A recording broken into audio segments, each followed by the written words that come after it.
मैंने कहा कि आज के जमाने में इंसान पैसे के बदौलत हर चीज खरीद सकते हैं, लेकिन चेहरे पे हंसी लाना बड़ा ही मुश्किल काम होता है।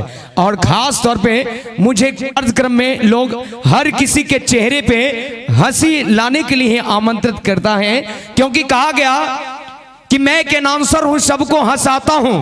मैं एक अनाउंसर हूं, सबको हंसाता हूं और अपने ही गम को खुद पी जाता हूं। इसलिए कहा कि बीड़ी पीने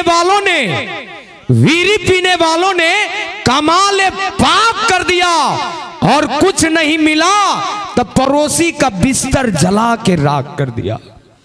अगर गंदगी पसंद हो तो पान खाना सीख ले, और भीख मांगने की तजुर्बा नहीं तो खैनी खाना सीख ले। मगर मैं कहूंगी विल्स पनामा चाम्स पीते आए हैं कई सालों से और माचिस मांगते हैं वही बीड़ी वालों से। अरे इसकी मजा देखना है तो देखिए, हफीज खाने में 2-2 घंटा मौज उड़ाता और बीड़ी पीता पैखाने में। अगस्त नहीं उतरेगा, दोसर को धरा के पी लेगा, लेकिन उतार के छोड़ेगा। लेकिन पान और गुटखा जो खाते हैं उनकी बात निराली है सर। जिस जगह बैठेंगे उसी जगह पे डिजाइन बनाएंगे, ऐसे डिजाइन बनाएंगे, ऐसे थूकेंगे जैसे कि लगेगा कि कोई चित्रकार ने चित्र बना दिया हो। अगर यही काम आप अमेरिका में जाके करेंगे तो आपको जुर्माना भरना पड़ सकता है, दंड देना पड़ सकता है। मैं तो हाँ बिल्कुल, अच्छा वो है आदत जाती नहीं। इसलिए कहना चाहेंगे कि आप अमेरिका में जाके यही काम करेंगे तो जुर्माना भरना पड़ सकता है। मैं तो अमेरिका वाले से भी कहता हूं कि मेरे बिहार में आओ, पान खाओ, जी भर के थूको, जिधर मन उधर थूको, राउंड बना बना के थूको, किसी के मुंह पर थूक दो, सॉरी बोल दो, चलेगा। मैं दूसरी की बात क्या बताऊं, मैंने एक बार पान खाया और बस से सफर कर रहा था कि अचानक एक आदमी के मुंह पर थूका गया। वो कहता रहे इधर सुनो, हम के चाचा जी गलती हो गई, अब कभी पान नहीं खाएंगे।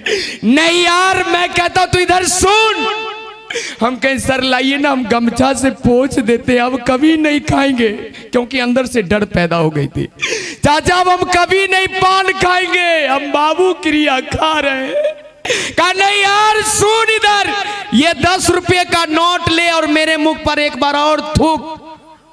हम कहे ये कैसा आदमी है भाई साहब, थूकने के लिए बोल रहा है। कहा नहीं पता चल जाएगा। मैंने भाई साहब 10 रुपये का नोट लिया और पचकार के पचाक से थूक दिया।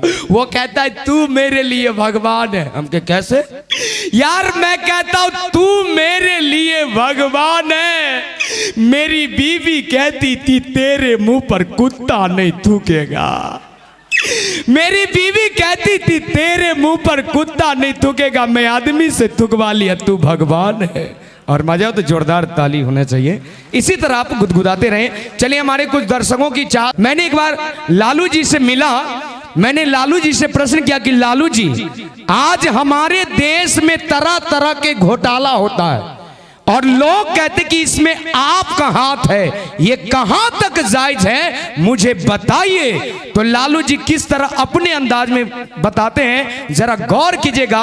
अगर आपके दिल को छुए तो तालियों का प्यार देंगे। लालू जी कहते हैं, देखो कहां पर एक्सीडेंट हो जाएगा तो कहेगा कहां न लालू कहां था, कहीं पे बस एक्सीडेंट हो जाएगा तो कहेगा कि हाँ न लालू कहाँ तक, अगर घर में बच्चा पैदा होगा तो कहेगा कि हाँ न लालू कहाँ थे।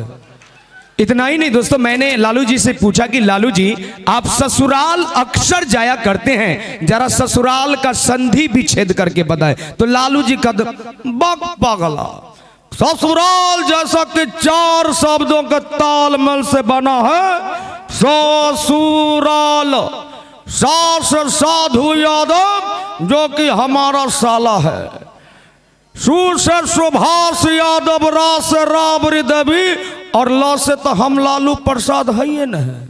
मजा तो जोरदार ताली होनी चाहिए। मैंने पूछा कि लालू जी आप बताइए कि कोई रखता है कार छाप, कोई फलाना, कोई ठिकाना, लेकिन आप लालटेन छाप क्यों रखे? तो लालू जी कहते अरे पगला, पहले ही बताओ कि हमारे पास कुल लाल कितना, कुल संतान कितना है। लालू जी आपके पास 9 लाल है, अर्थात 9 और हमको मिला के होता है 10, इसलिए लालटेन। और मजा जोरदार ताली। अब देखिए लालू जी की हेलीकॉप्टर किस तरह जमीन से उठकर आसमान में जाती है। आइए हेलीकॉप्टर की आवाज अगर आपको लगे कि वाकई में हेलीकॉप्टर उड़ रहा है तो थोड़ी सी तालियों का प्यार देंगे। माइक बिल्कुल प्लेन कर दीजिए, बिल्कुल प्लेन हो जाएगा। सबसे पहले जमीन से उठेगी और उसके बाद आसमान में कैसे जाती है, आइए सुनते, प्लेन कर दीजिए पूरा। सबसे पहले जमीन से